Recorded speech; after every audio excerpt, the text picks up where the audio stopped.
Hace poco leí en la CNBC que la mitad de los ciudadanos tendría que recurrir a deuda para poder pagar un imprevisto de 3.000 euros en su día a día. ¿Qué quiere decir con esto? Pues bien, que si un ciudadano tuviese una avería por su coche de valor de 3.000 euros o tuviese un problema en casa que tuviese que gastarse 3.000 euros en reparar cierta avería o simplemente dejase de trabajar debido a una enfermedad o su negocio tuviese que cerrar por algo como la pandemia que estamos viviendo en estos momentos, no tendría ni siquiera 3.000 euros para sobrevivir durante un par de meses o 3. ¿Por qué ocurre esto? Te preguntarás. Pues porque en general tenemos una falta de educación financiera tremenda. Y en el vídeo de hoy lo que vamos a intentar es fijar las 5 reglas claves para las finanzas personales, para poder tener mentalidad de ganador y tener la conciencia tranquila y saber que si algo ocurre vamos a estar cubiertos porque hemos hecho bien nuestros deberes con nuestro dinero y en nuestro día a día. Lo que vamos a aprender en este vídeo es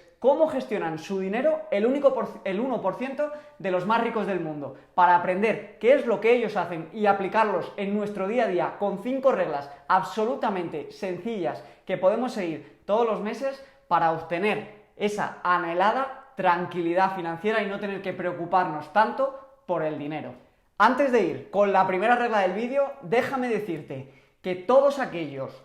que han conseguido obtener cierta libertad financiera tenían una cosa en común, y es que le daban al botón del like hasta que lo ponían de color azul y además se suscribían a este canal. No, es broma, todavía no estaba creado el canal y entonces pues no pudieron incluirlo en sus hábitos diarios, pero tú sí puedes. Bueno, vamos con la primera regla. La primera regla es totalmente sencilla, pero te aseguro una cosa, el 99% de la gente que conoces no la cumple, y no es otra que la de llevar un control estricto de tus ingresos, de tus gastos y tu previsión económica de los próximos 3, 6, incluso 10 años. ¿Qué pasa con esto? Bien, la mayoría de la gente, si mira en los últimos 60 días, no sabe en qué se ha gastado el dinero, no sabe en qué se ha ido, y más hoy en día que tenemos esta cultura de los pagos automáticos recurrentes, tanto por internet como en distintos negocios, que nos suscribimos a Netflix, que nos suscribimos a aquella página de suscripción por internet que nos ofrece compras como Amazon Prime, y al final del mes vamos gastando, y llega, al final miramos la cuenta corriente y no sabemos en qué se nos ha ido el sueldo. Y esto es debido a que no llevamos un control estricto de nuestros costes. Por tanto, para cumplir con la primera regla de oro, que toda la gente con dinero sigue a rajatabla, lo que tenemos que hacer es mirar en los últimos 60 días de todas nuestras cuentas bancarias y hacernos un Excel absolutamente detallado de en qué hemos gastado nuestro dinero y agruparlo por categorías. Puede que se nos vaya dinero en el café del trabajo, en servicios como Netflix o Amazon o HBO o en AliExpress o en un montón de estupideces que se nos va el dinero y no nos damos ni cuenta. Déjame decirte que tenemos mucha suerte porque en pleno siglo XXI todo esto se puede hacer de manera automática. Hay webs como Fintonic, por ejemplo, o myvalue.com que te permiten conectar tus cuentas del banco de manera automática y ellos te generan ese statement bancario a final de mes que te dicen en qué se te ha ido el dinero, dónde puedes ahorrar, y esto es súper importante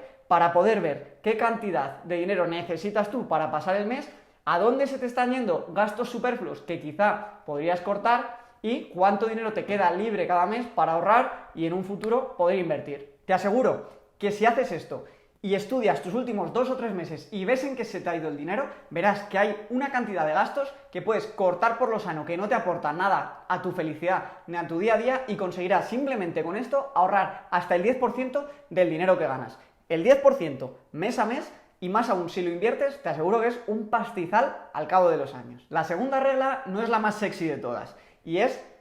relacionada con lo que hemos empezado hablando al principio del vídeo, con los gastos de emergencia. Una vez que tienes claro cuál es tu presupuesto, cuáles son tus ingresos y cuáles son los gastos a los cuales no puedes renunciar, lo que necesitas hacer de todas, antes de pensar en invertir o antes de pensar incluso en pagar tu deuda, lo que tienes que hacer es crear un fondo de emergencia que te permita, en el caso de una situación excepcional, como sea que te despiden del trabajo y te quedas sin paro, que te pones enfermo y no tienes pensión, que tu negocio cierra debido a una pandemia, sobrevivir durante al menos de 3 a 6 meses. Gracias a que has hecho y que has cumplido con la regla número 1 y te has fijado tu cantidad de gastos mensuales, ahora lo que tienes que hacer es ahorrar en una cuenta corriente separada y no tocarla una cantidad que te permita al menos sobrevivir de 3 a 6 meses, contando con tus seguros médicos, con tus seguros del coche, con los gastos de tus hijos, todos los costes que tienes sí o sí y que ante una emergencia no puedes recortar. Esto es imprescindible. Me acuerdo de hace un par de meses que estaba paseando con mi novia por el paseo marítimo de Gavà, en Barcelona, y es que es increíble. Te aseguro que las conversaciones que escuchábamos, en un 40 o un 50%, cuando ibas adelantando a las personas, estaban relacionadas con el dinero. Vivimos una sociedad que está obsesionada y preocupada con el dinero y que, no obstante, no sabe cómo controlarlo y cómo ponerlo a trabajar en su favor. Y para poder hacer esto, pues lo primero que hay que hacer es tener la tranquilidad de saber cuánto gastamos, en qué gastamos y que tenemos cubiertos unos cuantos meses en caso de emergencia para poder pensar con cabeza y seguir con la siguiente regla. La regla número 3 está relacionada con la deuda. Quiero que entiendas rápidamente que hay dos tipos de deuda. Por un lado tenemos la deuda buena, que es aquella que la utilizamos para generar más dinero y que puede ser, un ejemplo, pues las hipotecas que nos ayudan a comprar un piso y después alquilarlo, que nos genera un ingreso a través del alquiler del piso, o puede ser también un ejemplo de deuda buena, pues el préstamo que cogemos para montar un negocio que nos va a generar un flujo de ingresos. También la deuda buena es la hipoteca cuando la utilizamos para obtener la propiedad de ese piso y no tener que gastar dinero en el alquiler. Y por otra parte tenemos la deuda mala, que es de lo que va a tratar esta regla número 3. La deuda mala es aquella que tiene un interés generalmente superior al 4,5% y que la hemos utilizado para comprar cosas que además nos generan un gasto extra. ¿Cuál es el ejemplo típico de deuda mala? La compra de un coche. Muchos jóvenes, sobre todo en sus 20 o en sus 30 años, se compran un coche de 20 o 30.000 euros que no tienen quizá ese dinero para pagarlo de golpe y recurren a un préstamo al 5 o 6% y es un error muy grande. ¿Por qué? Pues porque aparte de tener que devolver una cantidad ingente de intereses, que si estás pagando 20.000 con los intereses, a lo mejor acabas pagando cerca de hasta 30.000 euros, pues ese coche te está generando aparte más gastos en gasolina, seguros, mantenimiento, ruedas, etcétera, etcétera, etcétera, que te acaba metiendo en una espiral de gastos de la que es muy difícil salir. Por tanto, lo primero que tienes que hacer cuando ya has cogido el control de tus finanzas y ya sabes qué gastos tienes tu fondo de emergencia para 3 o 6 meses, es pagar toda esa deuda mala que tenga intereses superiores al 4,5% o al 5%. ¿Por qué? Pues porque no tiene ningún sentido ponerte a pensar en invertir o en ahorrar más cuando te está costando un 5% de tu dinero cada mes ese préstamo que tienes generalmente relacionado con el consumo, ¿no? Pues ya sea un coche, o ya sea una moto, o una reforma de la casa, o cosas así que tienen intereses muy altos. Así que la regla número 3, y que la mayoría de gente rica cumple a rajatabla, es tener el mínimo posible de deuda mala, pagar rápidamente la deuda que tiene altos intereses y quitársela de encima para poder seguir con la regla número 4. La regla número 4 es importantísima y está muy relacionada con nosotros, con una cosa muy importante, y es entender que tú eres el asset más importante de tu vida, mucho más que los fondos de inversión, mucho más que el fondo de emergencia. Tú eres lo más importante que tienes en tu vida. Tu conocimiento es lo que te va a hacer generar más dinero y ahorrar más.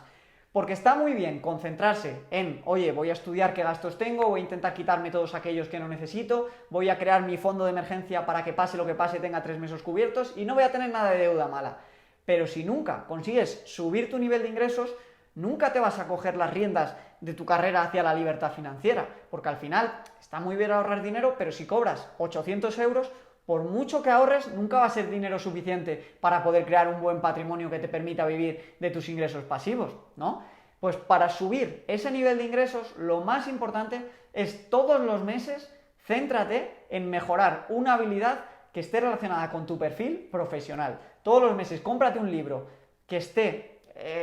confirmado que te va a ayudar y apréndetelo. Intenta mejorar mes a mes. Si haces esto, te aseguro que en 5 años vas a ser una persona absolutamente distinta a la que eres hoy en día. Yo no terminé la universidad y pude montar un negocio con 22 años. ¿Sabéis por qué pude hacer esto? Porque llevaba desde los 18 siendo una esponja. Aprendía todo el contenido gratuito que había en internet y me compraba todos los libros relacionados con la inversión y con los negocios que veía recomendados online. Lo que voy a hacer es dejarte aquí abajo en la descripción los libros desde mi punto de vista, más útiles relacionados con la libertad financiera para que les eches un vistazo. Y hazme tú un favor, porque aquí se trata de que aprendamos todos de todos. Déjame en los comentarios cuáles son los libros o los recursos, tanto gratuitos como de pago, que has encontrado más útiles para ti y los comentamos y así seguimos aprendiendo en esta maravillosa comunidad que estamos formando. Y bueno, ahora sí que sí, una vez que hemos cogido el control de nuestros gastos, sabemos exactamente de cuáles no podemos prescindir, sabemos cuánto dinero nos queda para ahorrar, tenemos montado nuestro fondo de emergencia, no tenemos deuda mala y estamos constantemente aprendiendo y mejorando, ha llegado el momento de invertir. Por fin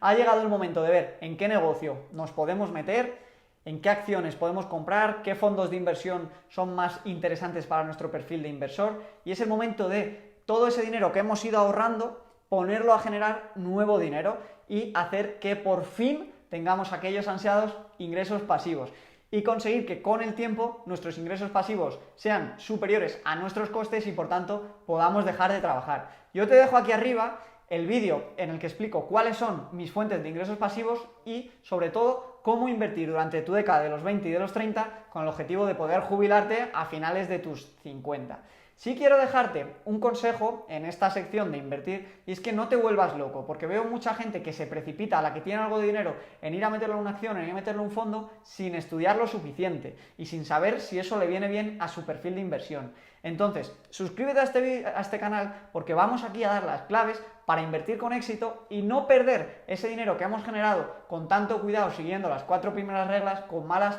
inversiones. Así que de hecho, suscríbete porque en 2 días tenemos nuevo vídeo hablando de la inversión en fondos indexados y de cómo un trabajador que nunca cobró más de $2.000 al mes se jubiló siendo multimillonario gracias a la inversión. Así que nada amigos, si te ha gustado el vídeo dale a like, déjame en los comentarios qué artículos o de qué te gustaría que hable o qué crees que es tú lo mejor sobre la educación financiera. Nos leemos y nos vemos en el próximo vídeo.